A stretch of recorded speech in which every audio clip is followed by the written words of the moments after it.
નમસ્કાર ખેડૂત મિત્રો, મારું નામ છે અલ્કેશ પટેલ અને આપણી યુટ્યુબ ચેનલ છે ખેતીની વાત મારું ગુજરાત.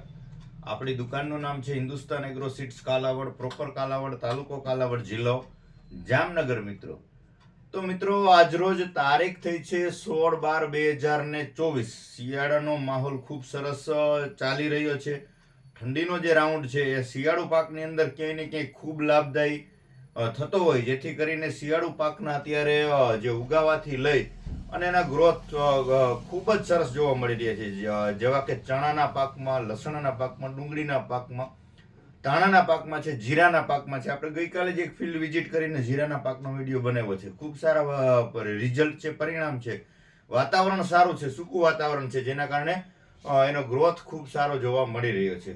હવે મિત્રો ઘણા બધા મિત્રોનો એવો મેસેજ છે કે કોલ છે કે ક્યાંક ને ક્યાંક એકલ દોકલ સુકારાના પ્રશ્નો જોવા મળી રહ્યા છે. તો વાતાવરણમાં અલગ અલગ જગ્યા ઉપર અલગ અલગ પરિસ્થિતિ હોય, જમીનમાં ક્યાંય ને ક્યાંય ફૂગજન્ય રોગ જીવાતો હોય, એના કારણે પણ આવી સમસ્યાઓ સર્જાતી હોય. વધુ પડતા પિયત આપવાથી પણ આ પ્રશ્ન, સુકારાનો જે પ્રશ્ન છે એ સર્જાતો. એટલે આપણે 2 દિવસ પહેલા પણ વિડીયોમાં આપણે એક ભલામણ કરી હતી કે અત્યારે શિયાળુ સિઝનમાં જ્યારે કાચા મોલ હોય, નાનો મોલ હોય, ત્યારે વધારે પડતું પિયત આપવું નહીં. કેમ કે એની કેપેસિટી બારે પિયત આવી જાય, પાણી આવી જાય, જમીનમાંથી ભેજ ન ઉડે, સતત ભીનું ભીનું રહે, તો જે છે પ્રકાશ સંશ્લેષણની ક્રિયા ન થઈ શકવાના કારણે છે સુકારાના પ્રશ્નો જોવા મળતા હોય. એમાં ખાસ કરીને જીરા અને જે છે આ ધાણાના પાકની અંદરમાં ખાસ કાળજી રાખવી. મિત્રો હવે સુકારો જો જણાતો હોય તો એને કેવી રીતે પારખવો, એની ઓળખ કેવી રીતે કરવી? તો સુકારો ક્યાંક તમને આખા ક્યારાની અંદર, આખો તમે એક ક્યારો બનાવેલો છે, ક્યારાની અંદર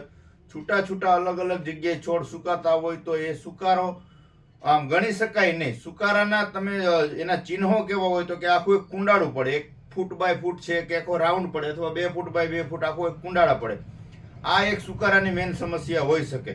બાકી એકલ દોકલ છોડ સુકાતા હોય તો એ તો સીડ, જ્યારે આપણે બિયારણ વાવ્યું છે એમાં પટ વ્યવસ્થિત ન લાગ્યો હોય, અથવા બિયારણ નબળી ક્વોલિટીનું હોય, નબળી ગુણવત્તાનું હોય, તો પણ ઉગીને જે છે સુકાવાના પ્રશ્નો એની અંદર જણાતા હોય.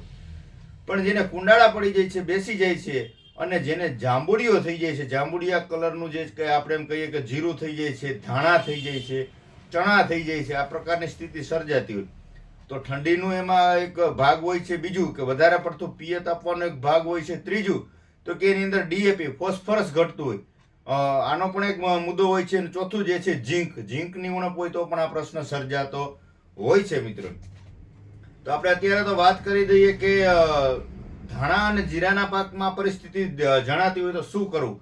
ચણાના પાકમાં જણાતી હોય તો ચણાની અંદર તમારે જમીનમાં જે છે એ ખાતર આપી દેવાનું, એએસપી 20-20-0-13 આપી દેવાનું, અથવા તમારે એની સાથે જ આપણે જે આવે છે ઝીંક, એની સાથે નથી આપવાનું. તમારે આપવું હોય ને ઝીંક, જો જાંબુડિયાનો પ્રશ્ન સર્જાતો હોય તો ટેકનોજેડ છે અથવા જિંદા જે છે એ તમારે અલગથી ધૂળ અથવા રેતીમાં મિક્સ કરીને 4 કિલોની જે બેગ આવે છે 2.5 વીઘાની અંદર 1 એકરમાં તમારે એનો ઉપયોગ કરી દેવાનો છે. મિત્રો અને ત્યારબાદ જે છે ખાતર 10 કે 12 દિવસે 20-20-0-13 જે છે નાઇટ્રોજન, ફોસ્ફરસ અને સલ્ફર એ તમારે 15 દિવસ બાદ જે છે એ આપવાનું. કેમ કે ફોસ્ફરસ અને ઝીંક બંને સાથે મિક્સ કરવામાં ક્યાંય ને ક્યાંય પરિણામ સારા જોવા મળતા નથી.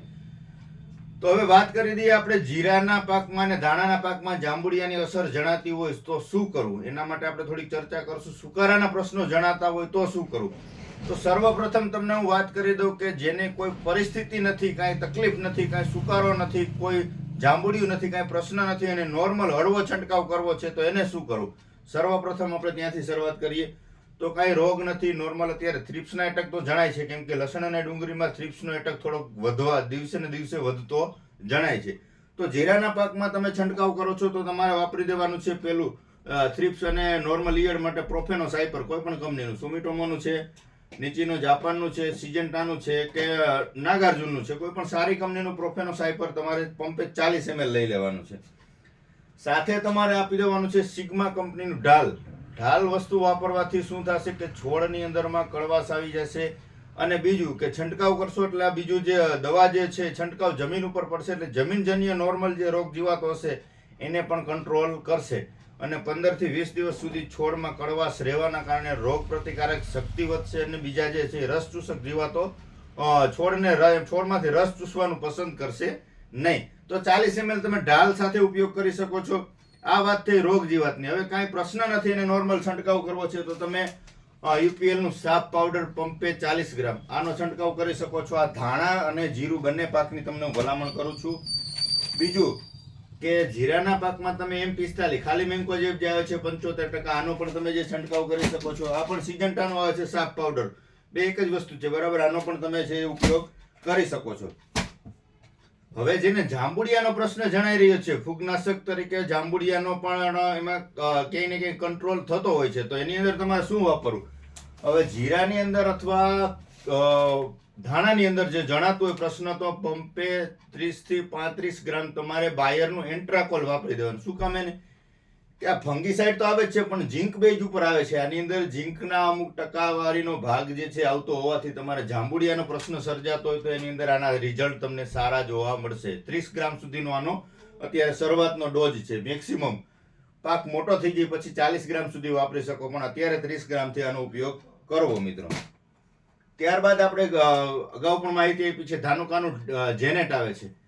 આની અંદર વાયરસ જન્ય પણ એક ટેકનિકલ આવી જાય છે, કાસુગામાઇસિન, અને બીજું આવી જાય છે થાયોફેનેટ મિથેલ. આ પણ જે છે એ જાંબુડિયો છે, પીળો સુકારો છે, વાયરસથી ફેલાતો જે કંઈ સુકારાનો રોગ છે, આ બધી વસ્તુ કંટ્રોલ કરવામાં આના રિઝલ્ટ તમને ક્યાંય ને ક્યાંય ચોક્કસથી સારા જોવા મળશે મિત્રો. તો આ પણ તમે પંપે 40 ml થી જેનેટનો ઉપયોગ કરી શકો છો. ત્યારબાદ તમારે વાપરવાનું થાય સુકારાજન્ય જણાતું હોય લીલો અથવા પીળો સુકારો, તો તમે આની અંદર રીડોમિલ ગોલ્ડ જે સિજન્ટાનો આવે છે આનો પણ તમે જે છે છંટકાવ કરી શકો છો. તમે મિત્રો સ્ક્રીનશોટ પાડી લેજો. તમારા નજીકના સેન્ટરમાં જે હું બતાવું છું એ બધી વસ્તુ તમે જ્યાંથી ખરીદી કરો છો ત્યાંથી તમને આસાનીથી મળી રહે એવી પ્રોડક્ટના હું તમને માહિતી આપું છું, એટલે જેથી કરીને તમારે ફોટો પાડી લો તમને આસાની રહે મેળવવામાં. લીલા સુકાના પ્રશ્ન વધારે છે, કુંડાળા પડે છે, જેને જીરાના સુકારાના પ્રશ્નો વધતા જાય છે, તો તમારે ટ્રીડિયમ, આની અગાઉ પણ આપણે માહિતી આપી હતી, 3 ટેકનિકલ આવે છે, એઝોસ્ટ્રોબિન આવે છે, મેન્કોજેબ આવે છે અને ટેબુકોનાઝોલ આવે છે. તો આ પણ પંપે 40 ગ્રામનો ડોઝ છે, 800 ગ્રામનું પેકેટ આવે છે અને 20 પંપ થશે. તો આના રિઝલ્ટ પણ તમને સુકારાની અંદર સારા જોવા મળશે. પછી તમારે ધાણામાં સુકારો હોય કે જીરાની અંદર સુકારો હોય, બંનેની અંદર વસ્તુ આ સારું કામ આપશે. બીજું તો કે લીલા સુકારા માટે ધાણા અને જીરાના પાકમાં એલિયટના રિઝલ્ટ પણ સારા છે. જો હું તમને બતાવું છું બધી વસ્તુ વાપરવાની નથી, એમાંથી કોઈ પણ એક જ મેળવવાની છે. જે મેં તમને સુકારાની 5 પ્રોડક્ટ તમને હું પાછી રિપીટ બતાવીશ, એ 5 માંથી તમારા નજીકના સેન્ટરમાં એક મળે ને એકનો જ ઉપયોગ કરવાનો છે, બધું નહીં. આજે આ વખતે એલિયટ સાઈડ તો બીજી વખત પાછું તમે જે છે આ ટ્રીડિયમનો ઉપયોગ કરી શકો છો બરાબર. આ રીતે સતત તમારે બધું એક યારે નાખી દેવું જરૂરી નથી. આ તો હું તમને તમારા નજીકના સેન્ટરમાં મળે ઈઝી આસાનીથી મળી રહે એટલા માટે તમને ભલામણ કરું છું. બીજી વસ્તુ કે બાયરનો અસરબો પણ તમને જે છે સુકારામાં વાયરસ જન્ય ઇન્ફેક્શનમાં પણ રિઝલ્ટ તમને સારા જોવા મળશે ધાણા અને જીરુના પાકમાં. આનો પણ જે છે તમે છંટકાવ કરી શકો છો. તો તમને વાત કરી દીધી કે જેને પ્રશ્ન છે એ વાપરી શકે છે. આ 4-5 વસ્તુમાંથી કોઈ પણ એક વસ્તુ વાપરવાની છે. જો એન્ટ્રાકોલ છે, ત્યાર પછી રીડોમિલ ગોલ્ડ છે, ટ્રીડિયમ છે, એલિયટ છે, ત્યારબાદ જે જેનેટ છે. આ 5 વસ્તુમાંથી તમારે સુકારાનો પ્રશ્ન જણાતો હોય 5માંથી કોઈ પણ એક વસ્તુ લઈ અને છંટકાવ કરી દેવાનો છે.